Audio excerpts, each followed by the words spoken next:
The ER was a symphony of chaos, screaming monitors, rushing boots, and the metallic tang of blood, yet Alara moved through it like a ghost. She was the quiet one, the nurse who barely whispered during handoffs.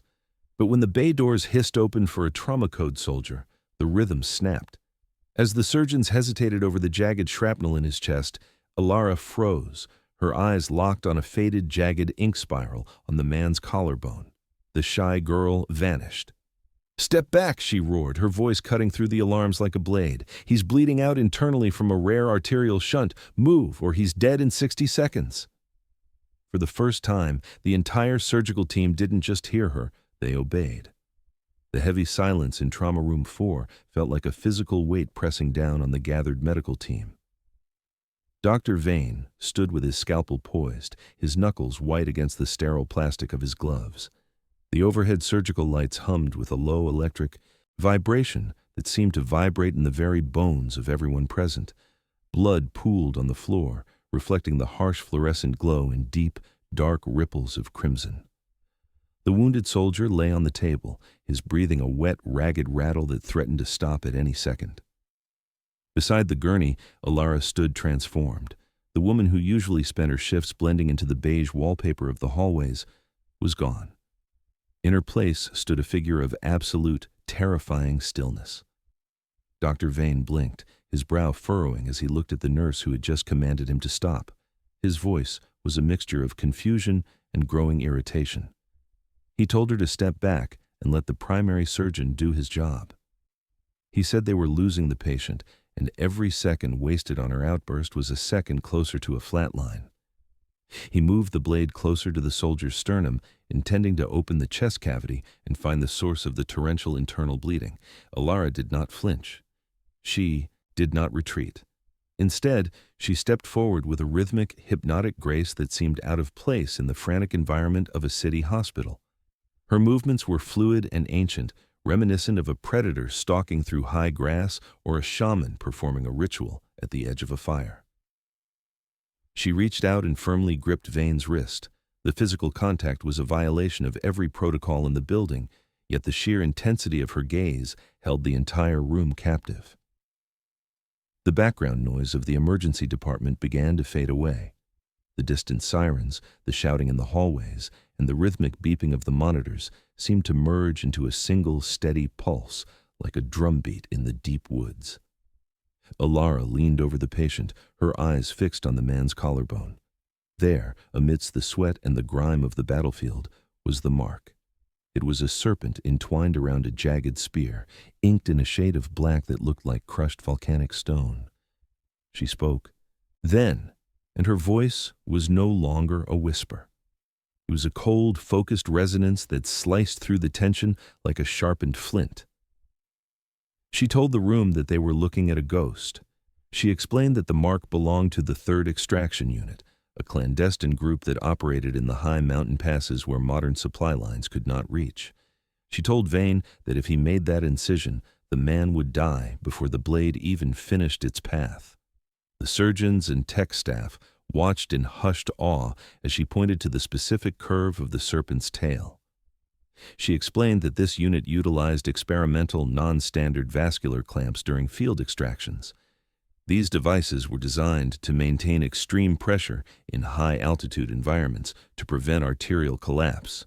She told them that the clamps were still inside him, hidden beneath the fascia, and they were currently holding back a literal explosion of blood if the chest was opened without first neutralizing. The internal pressure, according to the unit's specific sequence, the sudden release would cause a fatal rupture of the aortic arch. Dr. Vane pulled his hand back, the scalpel trembling slightly. He looked from the tattoo to Alara's face. He saw the way her heavy brow was set in a line of prehistoric determination. There was no hesitation in her eyes, only a deep ancestral knowledge that defied the textbooks he had spent a decade studying. He asked her how a floor nurse could possibly know the technical specifications of a Black Ops medical unit. Alara did not answer the question. She simply moved her hands over the soldier's torso, feeling the skin with the tips of her fingers as if reading a map written in Braille. Her touch was light but incredibly deliberate. She was looking for the subtle ridges of the internal hardware, The room remained trapped in a state of stunned paralysis. No one moved to stop her. The authority had shifted. It had flowed away from the man with the degrees and the titles and had settled onto the woman who knew the secrets of the mountain. The emotional rhythm of the room shifted from frantic panic to a heavy, expectant dread. The monitors continued their steady, rhythmic chime, but now the sound felt like a countdown. Alara's presence was magnetic. She began to hum a low, vibrating note under her breath, a sound that felt more like a physical sensation than a noise. It was a sound that belonged to a world of dark caves and flickering torchlight, a world where life and death were decided by the strength of one's hands and the clarity of one's vision. She looked at the head nurse and told her to bring a specific set of pediatric catheters and a bowl of ice water mixed with saline. When the nurse hesitated, Alara repeated the command with an intensity that brooked no argument. The nurse turned and ran for the supply cabinet. Vane stood by, his hands hovering in the air, caught between his training and the undeniable truth he saw in Alara's actions. She turned back to the soldier, her face illuminated by the harsh overhead lights, making the robust lines of her jaw and brow appear even more pronounced and primitive. She looked like a creature born of the earth itself, out of time and out of place in this room of glass and steel. She told the team that they were going to bypass the standard trauma protocol. She said they were going to follow the ancient law of the mountain, which was to stabilize the soul before the body. As she worked, she explained the mechanics of the clandestine clamps in a voice that remained eerily calm. She said the devices were made of a memory alloy that reacted to temperature. If they applied localized cold to the insertion points, the clamps would slowly contract, allowing the vascular system to adjust to the change in pressure. It was a slow process, a test of patience in a place where speed was usually the only metric of success. The other nurses and doctors gathered around and the perimeter of the trauma bay, watching through the glass windows. Word was spreading through the hospital that the quiet girl from the night shift had gone mad, or perhaps that she had finally revealed who she truly was. The air in the room grew colder as the ice bath was prepared. The scent of ozone and antiseptic filled the air, mixing with the primal smell of blood and sweat. Alara took the ice and began to apply it to specific points on the soldier's neck and chest, her movements as precise as a clockmaker's. She watched the monitors with a predatory focus, waiting for the slight dip in heart rate that would signal the success of her method. The silence in the room was absolute now, broken only by the rhythmic splash of water and the steady heartbeat pulse of the machines. Vane watched her hands, noting the way her unkempt natural hair fell over her face, obscuring her eyes. He realized then that he was witnessing something he would never find in a medical journal. He was seeing the manifestation of shadow knowledge, a lineage of healing that predated modern medicine by thousands of years. He felt a shiver of something like fear, but also a profound sense of respect. The soldier's breathing began to even out. The jagged, wet rattle softened into a more regular, though still shallow, respiration. The monitors showed the internal pressure levels beginning to stabilize, moving out of the red zone for the first time since the ambulance had arrived. Alara did not smile. She did not show relief. She simply continued her work, her hands moving with that same hypnotic, rhythmic grace. She told the team that the first phase was complete. She said the serpent had been put to sleep, but the spear was still in the wound. They would now have to extract the shrapnel without waking the snake. She looked at Vane and told him that he could proceed with the incision now, but he had to follow her lead on every single movement.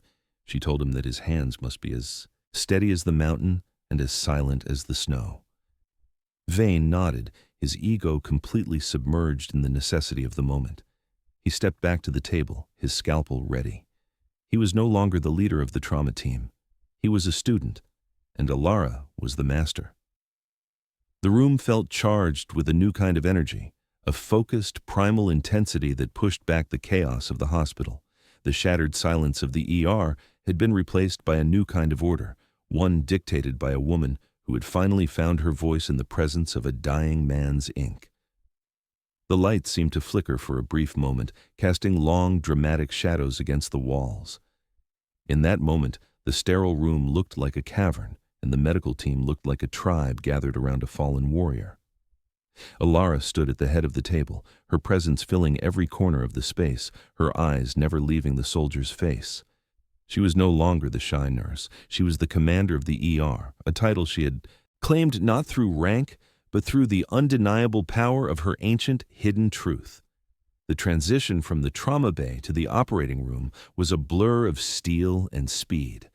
The gurney wheels shrieked against the polished linoleum, a high-pitched wail that echoed the urgency of the soldier's failing pulse. Once inside the theater, the environment shifted into a landscape of deep blues and clinical whites. The air was frigid, smelling of ozone and the sharp biting scent of high-grade disinfectant. Dr. Vane stood at the center of the room, his hands held high in the air as nurses scrambled to drape the patient. The soldier looked small beneath the massive multifaceted surgical lamps that hovered like alien suns. The monitors began to scream. A jagged, irregular line danced across the screen, signaling that the delicate balance Alara had achieved in the bay was fracturing. Vane looked at the imaging on the wall and swore under his breath. The shrapnel was deeper than they had realized, and as the surgical team tried to connect the standard bypass machine, the connectors would not fit. The ports on the soldier's chest were non-standard, built from a dense matte composite that rejected the hospital's stainless steel attachments. The lead technician shouted that the threads were different. He said the equipment was incompatible and they couldn't establish a circuit. The room began to spiral into a frantic, disjointed panic. People were moving in too many directions at once, their voices rising in a discordant chorus of frustration. Amidst this chaos, Alara stood at the foot of the table, her eyes half closed. Suddenly, a vivid memory surged through her mind, washing away the sterile white of the OR. She was no longer in a hospital. She was standing on a jagged cliffside beneath a sky the color of a bruised plum.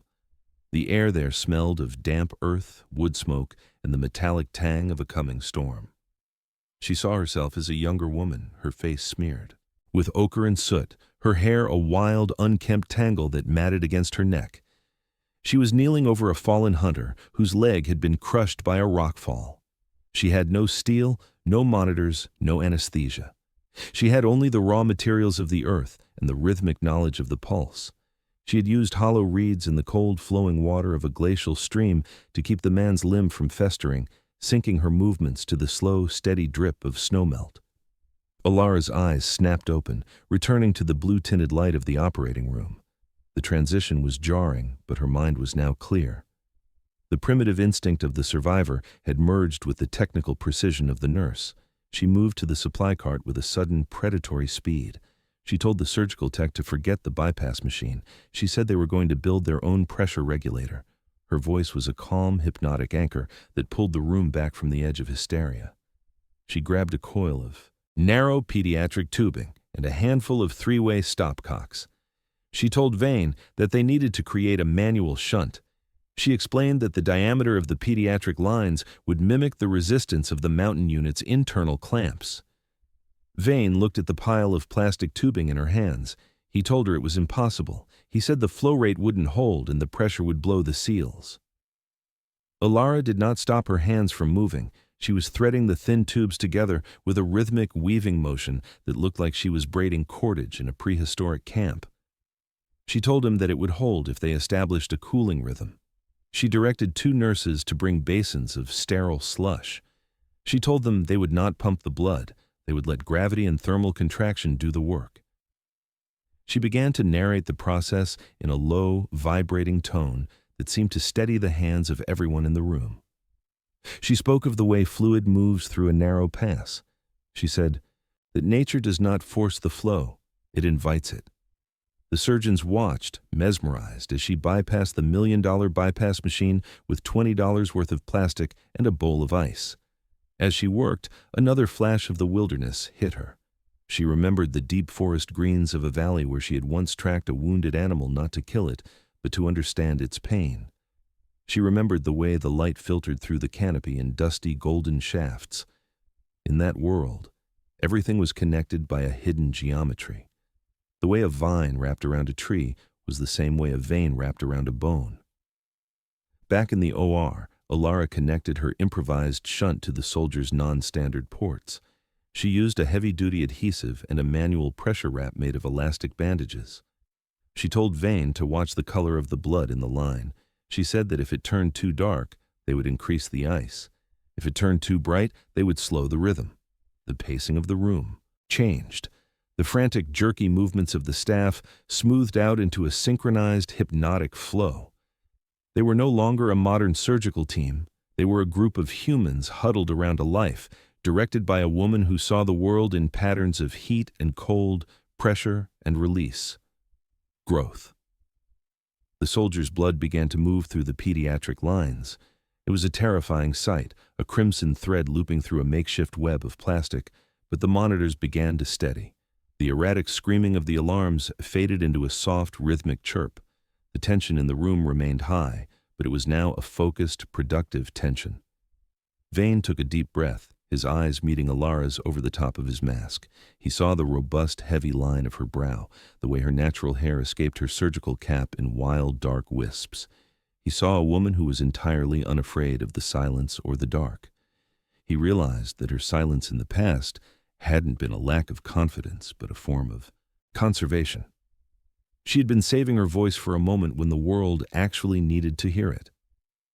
Alara told him to start the extraction. She said the pressure was holding, but the ice would only buy them 20 minutes. She told him he had to be fast, but he could not be rough.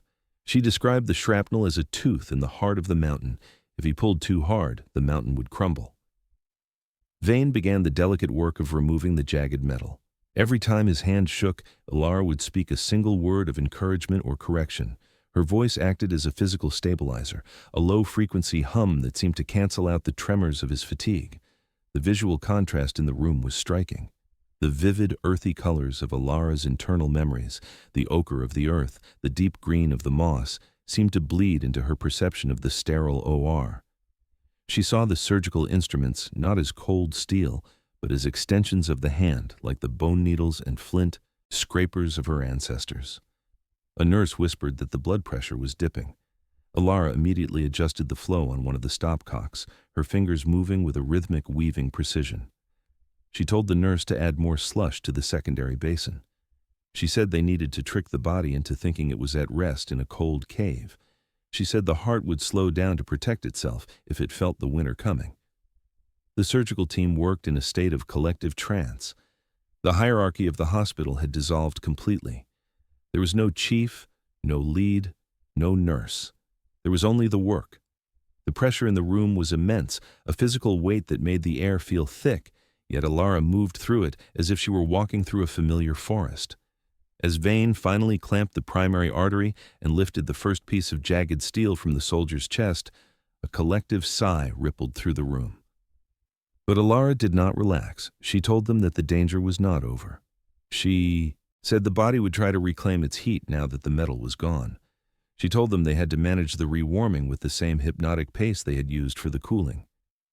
She looked at the clock. They had used 18 of their 20 minutes. The improvisation had worked. The soldier's heart was beating with a steady primal thrum that matched the rhythm Alara had been humming under her breath. She stood back for a moment, her hands dripping with the cold saline and ice. She looked at the team, her face set in that robust prehistoric mask of determination. She told them that they had done well, but they must not get complacent. She said the soul was still hovering near the ceiling, deciding whether to stay or go. Vane looked at her, his eyes filled with a profound, unsettled wonder. He asked her what they should do next. Alara looked at the soldier, then back at the doctor. She said they would wait. She said they would give the man a moment of silence to find his way back, to his body. The room went still. For 60 seconds, no one spoke, no one moved. The only sound was the steady, rhythmic pulse of the monitor and the distant, muffled sound of the hospital outside. In that minute, the OR felt like a sacred space, a place where the modern and the ancient had met and made a pact. The heavy double doors of the operating room swung open with a violent crash that shattered the hypnotic rhythm Alara had established. The chief of medicine, a man whose presence usually commanded a different kind of fear, marched into the sterile blue light. His face was a mask of professional outrage, his eyes darting from the illegal pediatric tubing to the ice basins, and then to the nurse who stood at the head of the table. He did not look at the patient, he looked at the breach of protocol. He shouted for everyone to stop what they were doing immediately.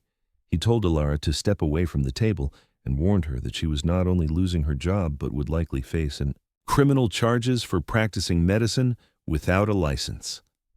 The surgical team froze, caught between the terrifying authority of the hospital's highest official and the quiet, primal power of the woman who had kept the soldier alive. The air in the room grew thick and suffocating, tasting of the metallic tang of blood and the sharp artificial sting of cleaning chemicals. The chief told Dr. Vane that he was suspended for allowing this charade to continue. He reached out to grab Alara's arm, intending to physically remove her from the theater. In that exact moment, the steady chirping of the heart monitor transformed into a single, flat, agonizing drone. The soldier's chest ceased its shallow rise and fall. His skin began to turn a ghostly mottled gray under the intense surgical lights. The vitals on the screen plummeted to zero. The soldier had flatlined. The chief stopped, his hand mid-air, his face paling as the reality of a death on the table hit him. He began to stammer about standard resuscitation protocols and shouted for the crash cart. He told the team to prepare the paddles for a high-voltage shock. Alara did not argue. She did not even look at the chief. Her silence was not the silence of a victim, but the silence of a predator waiting for the perfect moment to strike. She saw the soldier's body not as a failing machine, but as a landscape. She had walked many times before, in her memories of the high mountain passes. She looked at the serpent and spear tattoo, which was now distorted by the swelling of the man's skin. To her eyes, the ink was a topographical map, a secret guide left by the field medics who had saved him once before. She reached for a long, large-bore needle from the instrument tray. She did not wait for an ultrasound. She did not ask for permission. She leaned over the soldier, her unkempt hair falling forward like a dark veil that shielded her from the chief's gaze. Her face was set in a robust prehistoric expression of absolute focus. She was the shaman at the mouth of the cave, and the man on the table was a warrior whose spirit was trying to slip into the trees. The chief screamed at her to put the needle down. He told her she was going to kill him. Alara's hands moved with a rhythmic, hypnotic precision that bypassed the need for sight. She felt the tension in the skin, the way the muscles were knotted beneath the tattoo's spear point. She knew that the internal bleeding had caused a massive tension pneumothorax that was crushing the heart from the outside. The standard entry points would be useless because of the soldier's unique scarred anatomy. She had to go through the scar tissue itself, exactly where the spear's tip met the serpent's tongue. She plunged the needle in. The room went deathly silent. Even the chief stopped shouting, his mouth hanging open in a mix of horror and disbelief. The only sound was the low, electric hum of the surgical lights and the distant muffled sirens of the city outside. For 5 long, agonizing seconds, nothing happened. The flat line on the monitor remained a cruel horizontal line of green light. Then, it happened. A sharp, audible whoosh of air hissed out of the needle, a sound like a long-held breath finally being released. It was followed by a spray of dark, pressurized fluid that coated Alara's gloves. Immediately, the flat line on the monitor jumped. A single, jagged peak appeared, followed by another, and then a third. The rhythmic, steady chime of the heart rate returned, filling the room with a sound that felt like music. The soldier's chest gave a sudden, violent heave as his lungs expanded into the newly cleared space.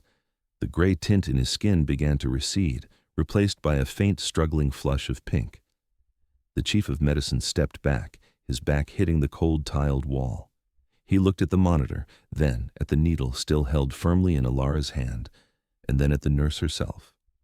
He saw the way she stood, shoulders broad, jaw set, her presence filling the room with an authority that had nothing to do with boards or certifications. He realized in that moment that he was looking at the only person in the building, perhaps the only person in the city, who could have read that map and made that strike. He did not call for the guards. He did not repeat his threats. He simply stood down, his hands trembling at his sides. He watched as Alara began to hum that low, vibrating note again, her voice anchoring the soldier back to the world of the living. Dr. Vane moved forward, his voice a hushed whisper. He asked her if she had seen a case like this before. Alara looked up, and for a fleeting second, her eyes seemed to reflect the vivid, earthy colors of a world far removed from the hospital. She spoke in a cold, focused tone, telling him that the mountain does not care about titles. She said the mountain only cares about the flow of the blood and the strength of the spirit. She told him that the soldier's anatomy was a puzzle built by men who lived in the shadow of death every day, and that the only way to solve it was to become part of that shadow. The atmosphere in the OR changed. It was no longer a place of clinical detachment. It was heavy and thick with a sense of ancient, hard-won victory. The surgical team moved with a new kind of reverence, their skepticism replaced by a hushed awe that bordered on the spiritual. They began to close the incision, following Alara's rhythmic instructions without a moment of hesitation. The chief watched from the corner, a silent observer to a miracle he couldn't explain. He realized that the woman he had tried to fire was a repository of shadow knowledge, a link to a primitive, essential form of healing that the modern world had forgotten. He saw that her shy nature was actually a form of deep, internal observation. She hadn't been hiding. She had been waiting. Alara stayed at the head of the bed, her fingers resting lightly on the soldier's temple. She told the team that the heart was steady now, but the mind was still walking in the cold. She said they must keep the room quiet. She said they must let the man wake up to the sound of his own breathing rather than the sound of their machines. The monitors continued their hypnotic, steady beat. The tension that had nearly broken the room had transformed into a calm, focused energy. Alara's hair was a wild, unkempt mess against her blue scrubs, and the blood on her face made her look like a survivor of a great battle. She was the master of this space, the commander of the ER, and for the first time in her life, no one dared to ask her to be quiet. The chief of medicine finally spoke, his voice low and devoid of its earlier aggression. He asked Alara where she had really learned to read the ink. Alara did not look at him. She looked at the soldier, whose eyes were beginning to flicker beneath his lids. She said that some things are not learned in books. She said some things are remembered from the time before books were written. She told him that she had simply listened to what the man's body was crying out, and the mountain had given her the answer. The turning point was absolute. The power structure of the hospital had been rewritten in the span of a few heartbeats. As the team prepared to move the soldier to the ICU, they did so with a quiet, synchronized efficiency that was a direct reflection of Alara's influence. The crisis of authority had ended not with an argument, but with the undeniable proof of a life saved by a hand that knew the ancient ways. The chaos of the emergency department had subsided into a low, rhythmic hum.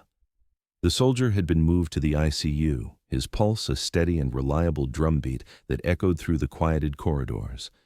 The surgical theater was being scrubbed, the metallic tang of the struggle replaced by the scent of fresh pine and neutralizers. Alara walked down the long, blue-tinted hallway back toward the central nurses' station. Her movements were no longer predatory or urgent. She moved with a relaxing, contemplative grace, her heavy boots clicking softly against the linoleum. The staff she passed did not look away as they usually did.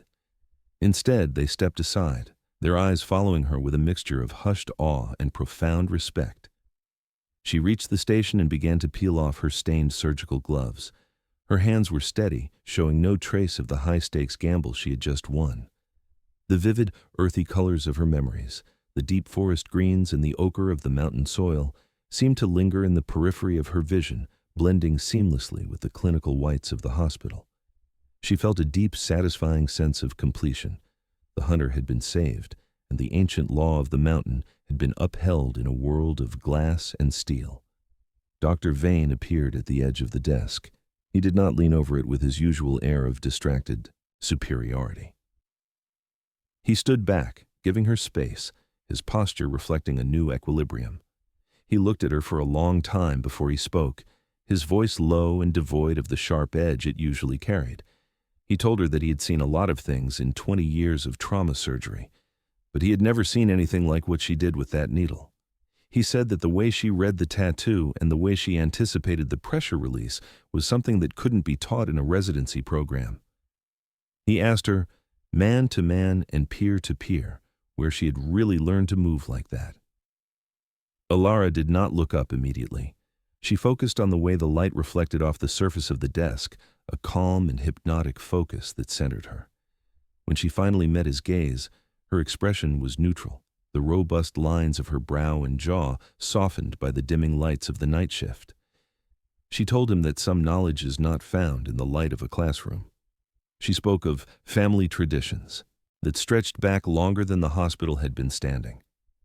She mentioned the old ways, the methods of healing that relied on the rhythm of the earth and the heat of the blood rather than the flicker of a monitor. Her answer was cryptic, a brief nod to a history that remained hidden behind her quiet exterior. She did not explain the wilderness or the scars she carried. She maintained her mystery, allowing the shadow knowledge to remain in the shadows where it belonged. Vane nodded slowly, accepting the answer. He realized that there were depths to the woman in front of him that he would never fully map, and for the first time in his career, he was comfortable with that ignorance. He told her that if she ever wanted to lead a trauma training seminar, the floor was hers. Alara gave him a small, almost imperceptible nod. The shy mask began to settle back over her features, but it was different now. It was no longer a shield for a girl who was afraid to speak. It was a veil for a woman who knew exactly when her voice was needed. The quiet one was back, but the silence she carried was now heavy with the weight of absolute authority. As Vane walked away, the rest of the nursing staff began to resume their duties. They moved around her with a synchronized efficiency, no longer questioning her placement or her silence. They brought her charts and updated her on the incoming patients with a tone of deference that had been earned in the heat of the OR. The environment had fundamentally shifted. The hospital was the same, but the soul of the unit had been recalibrated. Alara reached out and picked up a new patient chart. She looked down at her own hands, the same hands that had once woven reeds in a glacial stream and had today woven plastic tubing into a lifeline. They were strong, steady, and unshakable. She felt a deep hypnotic peace settle over her. She knew that the soldier would wake up, and when he did, he would see the same world she saw, a world where the modern and the ancient were forever intertwined. The closing image of the night was one of quiet, satisfying order. Alara stood at the center of the station, her unkempt natural hair falling in soft shadows over her face. She was a ghost in the machine once more, fading back into the routine of the night shift. But as she opened the chart and began to write, the steady, rhythmic scratch of her pen was the only sound that mattered. She was the anchor of the ER, a master of the pulse, and she was exactly where she was meant to be.